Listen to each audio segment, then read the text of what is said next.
کا یا شرک کا یا فسق کا یا بدعت کا، طرح طرح کی گمراہیاں نجات نہیں پا سکتی۔ تو اس لیے ایسی کتابیں جن سے ایمان پیدا ہو، رسول پر یقین پیدا ہو۔ جن لوگوں کو پتہ ہے اس دور میں مولانا مودودی رحمۃ اللہ علیہ نے جو کام کیا ان کے مخالف بھی مانتے، چھوٹے چھوٹے مسائل میں جھگڑتے ہیں کہ صحابہ کے بارے میں یہ لکھا وہ، مگر اس بات کو مانتے ہیں کہ یہ کفر کی الغار جو ہے دہریت اور الحاد یورپ جو لوگوں کو منواتا ہے سائنس اور فلسفے کے دور سے کہ خدا نہیں ہے، اس کا مقابلہ صرف اس شخص نے کیا، اور اس کے دشمن بھی اس کی کتاب میں استعمال کرتے ہیں، لکھتے ہیں کہ اگر یار ان مسائل میں نہ ہوتا تو اس سے بڑا کام کسی نے نہیں کیا، جو یہ کر گیا ان کے مقابلہ میں کوئی نہیں کرے۔ اب اس میں سے تفہیمات جلد اول جو ہے، تفہیمات وہ سیٹ ہے کئی جلدیں، جس میں مولانا نے جو بالکل سمجھانے کی باتیں تھیں نا، گہری باتیں جن میں مسلمان بھی الجھے ہوئے تھے، غیر مسلموں کو بھی غلط کرنے، صرف اس پر مضمون لکھے، وہ الگ کر دیے گئے تفہیمات کہ سمجھنے کے قابل باتیں۔ اس کے پہلے حصے میں کہ ایمان برسالت کی ضرورت کیا ہے، رسول کی کیوں ضرورت ہے، لوگ کیوں اپنی عقل اور سمجھ سے نہیں سمجھ سکتے کہ یہ صحیح ہے یہ غلط، عقل کیوں ناکارہ ہے، روی کی کیوں محتاج ہے، جو ان چیزوں کو پڑھے گا اس کو پتہ چلے گا کس شخص نے کیا کام کیا۔ یہ شاخوں کو کترتے رہتے ہیں کہ یہ مسئلہ لے لو یہ مسئلہ لے لو، بھئی بات تو بنیاد کی کرو کہ رسول اللہ کی طرف سے ہے، اور کبھی بھی رسول آئے بھی ہیں یا ہے ہی افسانہ، اللہ نے کبھی نہیں بھیجی، بلکہ اس سے آگے بڑھ کر کہ اللہ بھی ہے یا معاذ یہ بھی ہمارا ایک وہم ہے خیال، اس کو جب تک آپ نہیں سمجھے گی۔ میں نے دل کی بات آپ سے کہی، مل کر پڑھے لکھے لوگوں سے کہ وہ بیچارے تذبذب کا شکار کہہ نہیں سکتے،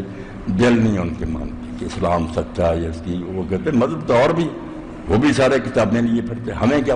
بہت بڑی بات، اس کو حاصل کرنا چاہیے، اس پر اپنی توجہ مرکوز کریں گے۔ اور اس دور میں اب میں نے انہیں بھی بتایا، انہوں نے اسی وقت نوٹ کری، کہنے لگے ہم یہ کتابیں نہیں چھوڑیں گے۔ اب میرے بارے میں نام مراد ناواقف اور جاہل کہہ دیتے ہیں، مولوی صاحب شیعہ ہے، مولوی صاحب بریلوی ہے، مولوی صاحب، انہیں نہیں پتہ چلے گا، ان کی جو فضا ہے نا کرگسوں کی جہاں یہ اڑتے ہیں یہ نہیں سمجھ سکتے۔ میں ان چیزوں سے بہت اونچا ہوں، میں نہیں جانتا کہ یہ کیا گروہ بندی ہے، سارے ہمارے بزرگ ہیں، ہمارے ساتھی ہیں، جو اچھا کام کرتا اس کی داد دینی چاہیے اور اسے پیدا اٹھانا چاہیے۔ اب تازہ کتاب میں 6 میں پڑھ چکا ہوں، اب مجھے اطلاع ملی ہے کہ 3 جلدیں اور آ گئی، وہ بھی انشاءاللہ حاصل کرنا۔ تفسیر موضوعی، یہ ایران میں شیعہ عالم ناصر مکارم اس میں لکھی، اب کیا لکھا، ایسی بات کہی جو 1400 سال میں کسی نے نہیں کی۔ ہم آج تک تفسیریں پڑھتے تھے مفرداتی کہ ایک ایک لفظ کی وضاحت کی، جیسے امام راغب اصفہانی کی المفردات، ایک ایک لفظ کی تشریح عربی میں اس کا کیا معنی ہے، وہ بھی بہت اعلیٰ کام تھا۔ ایک تفسیر ترتیبی تھی، شروع سے لے کر سارے قرآن کی تفسیر ہوتی جاتی، یہ بھی انہوں نے کی ہے، 10-12 عالم مل کر بیٹھے، انہوں نے وہ تفسیر نمونہ اردو ترجمہ ہوا۔ صرف یہ گلا ہے کہ ان کتابوں میں لوگوں نے شیعت گسیڑ دی، کہیں کہیں نہ شیعہ کی بحثیں آ گئیں کہ حضرت علی امام ہے، جیسے بریلوی حضرات حاضر ناظر کی لے آتے ہیں، وہابی اپنا فاتحہ پڑھنے کی لے آتے ہیں۔ قرآن میں ان بحثوں کو گسیڑنے کی کیا ضرورت ہے؟ قرآن میں یہ بحثیں ہوئی ہی نہیں، آپ حدیث میں لے جائیں، فقہ میں لے جائیں، وہاں جھگڑتے پھرے۔ قرآن غریب کو کیوں کھینچتے ہیں کہ فاتحہ نہیں پڑھتا اس کی؟ کہیں نہیں، حدیث گسیڑ کر قرآن مجید کو مترادف بناتے ہیں، وہ علی کی امامت کا دخل دے دیتے ہیں۔ ایسی چیزیں نہ ہوتی تو یہ قیمتی کی باتیں ہوتی، بہت نقصان پہنچا دیتے ہیں ایک اچھے کام۔ اب تفسیر موضوعی کیا؟ اللہ اکبر، سبجیکٹ کے مطابق ایک مضمون لیا، اللہ صرف، اس میں اور کوئی بات نہیں، سارے قرآن میں جو اللہ کے بارے میں اس کی صفات کے بارے میں وہ ایک جگہ آ گئی، اور اس میں پھر جو نا فلسفیوں نے کہا، دانش آج تک جتنے دنیا میں عقل مند پیدا ہوئے ہیں مشرق سے مغرب دوسری امتوں میں بھی، وہ اللہ کے بارے میں کیا کہتے رہے ہیں، کہاں کہاں ٹھوکریں لگی ہیں، قرآن کیوں ان کے مقابلے میں زیادہ سچا۔ ایسی عقلی اور لاجیکل بحث کہ جو مانتا اور جو پڑھے گا اس دور میں کہے گا ہاں اللہ کا پتہ چلا، باقی دل ٹھوک گیا، پتہ چلا کہ اللہ ہے اور اس کی یہ شان ہے۔ پہلی جلد علم پر لکھی ہے، سب سے پہلا سوال بھی یہ کہ آدمی اس جھنجٹ میں پڑے ہی کیوں، ہم کیوں ڈھونڈتے پھریں کہ اللہ ہے یا نہیں، ضرورت کیا علم کی، اس کے بغیر نقصان کیا؟ علم پر لکھا ہے، علم ہے کیا شے انسان کے لیے، کیوں یہ ضروری ہے، علم کے ذرائع کیا ہیں، کہاں کہاں سے حاصل ہوتا ہے، حواس سے بھی ہوتا ہے، 5 ملے ہوئے حواس، کان ہیں، آنکھیں ہیں، ناک ہے، چھونا ہے،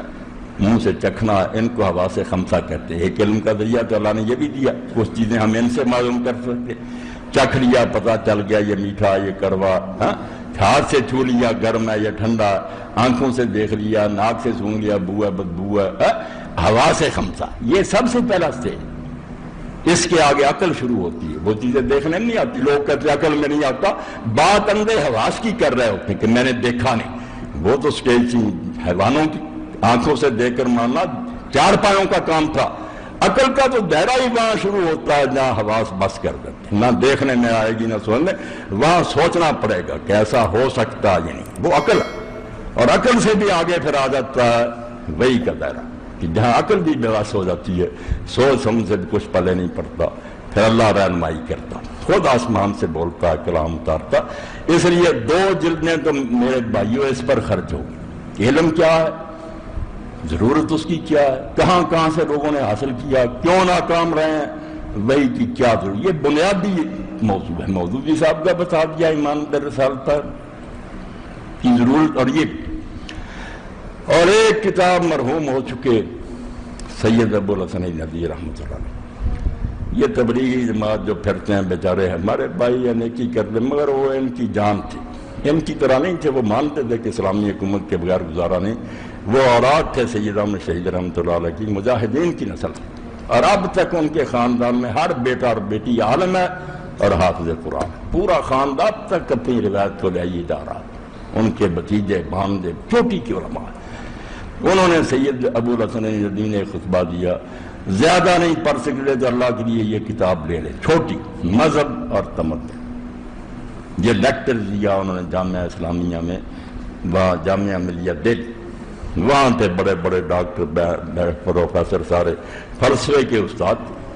سید صاحب نے وہاں پھر یہ باتیں کہیں کہ 3 سوال ہیں جن کو حل کیے بغیر علم کا، علم ہی نہیں کہا سکتا، جو یہ حل نہیں کرتا کوئی علم نہیں، دنیا جہان کی کتابیں رکھ دے، اگر ان سوالوں کا جواب اس کے پاس نہیں، اس نے کچھ نہیں جانا۔ پہلا سوال یہ ہے کہ ہم کہاں سے آئے، ہمارا مبدا کیا، کس طرح دنیا میں آ گئے، خود بخود پیدا ہو گئے،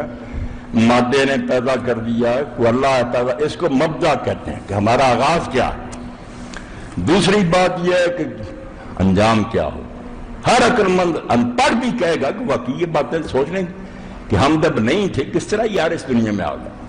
کس نے بنا دیا یا خود بخود بنے، اس بارے میں فیصلہ کرنا پڑے گا، اور مر کر بس مٹی ہو جائیں گے یا بعد میں کچھ ہوگا تو کیا ہوگا، کس طرح کوئی سزا جزا ملے گی، یہ ماد کہہ جاتا ہے۔ اور تیسری بات درمیان کی ہے کہ جب آئے ہیں آگے یہ ہونا ہے تو اب کس طرح رہیں، ماد جینے کو کہتے ہیں، کیسے آپ کی کھوپڑی نے اور دماغ نے کام کیا انہوں نے کہ واقعی یہ 3 سوال تو بنیادی، اور ہر کافر مومن نے اس پر بحث کی ہے، جو بھی تمدن بنا ہے، تہذیب دنیا میں بنی، اب بھی جو چل رہی ہیں قومیں، کچھ نہ کچھ انہوں نے سوچا، چاہے یہ کہہ دیا کہ خود ہی بنے، چاہے یہ کہہ دیا کہ مٹی ہو جائیں گے، یہ کہا کہ جونے بھگتنے کی جائے، جو دی چاہے جواب دیا ہو، مگر اس سے جان نہیں چھڑا سکتے، بس کہنا پڑا اس بارے میں کچھ نہ کچھ ہے۔ اور یہاں جینے کے لیے صرف عقل کافی ہے کہ دانا آدمی بیٹھ کر جو مرضی سوچ لیں، یا اس کے لیے کوئی اور خارجی رہنمائی کی ضرورت ہے جس کو وہی کہتے ہیں، باہر سے کوئی مدد آنی چاہیے یا انسان خود ہی ایسے کب، یہ سوال ہے، اس پر انہوں نے جو لیکچر دیا ہے، مذہب اور تمدن۔ میں کہتا ہوں وہ شخص جو زمانہ میں آیت اللہ تھا، اللہ کی قدرت کی ایک نشانی تھا، کبھی کبھی اللہ ایسے بندے پیدا کر رہا ہے، بشر ہی تھا، مگر اس کے علم کو جب ہم دیکھتے ہیں ایک ایک سطر نے موتی پڑھا، پکڑا ہے ان سب کو بالکل بنیادوں سے، ڈائریوں کی کتابوں کے حوالے، صوفیوں کے حوالے، سب کو اس نے بتایا کہ صوفی بھی ہار گئے، انہوں نے بھی اشراق کے ذریعے کچھ نہیں ملا، اختلاف، کوئی وحدت الوجود کہتا، کوئی وحدت حقیقت معلوم ہے ایک نہ ہوتا، کچھ نہیں، محنت انہوں نے کیا، نیک حقیقت کے نہیں پہنچ سکے، حواس والے بھی ہار گئے، عقل والے بھی ہار گئے۔ پھر ثابت کیا کہ صرف ایک گروہ دنیا میں ایسا آیا جن کے پاس 100% حق تھا، ایک رائے بھی کم نہیں تھی، وہ نبی تھے، علیہ السلام، کیونکہ وہ اپنی طرف سے نہیں بولتے تھے، ان کا نہ اندازہ تھا، نہ تحقیق تھی، نہ ریسرچ تھی، اللہ خود بولتا تھا، انہیں بتا دیتا، جس نے جہان بنایا جو وہ بتاتا تھا کہ میری دنیا ایسی، اس لیے وہ جو بات بتاتے تھے اس میں نہ کوئی غلطی تھی، نہ خطا تھی، کوئی خامی نہیں تھی۔ انبیاء اتنی پیاری کتاب ہے، ایمان بس روح میں سما جاتا کہ وقت اللہ ہے، اس کے نبی صاحب، پھر آیات بھی بہت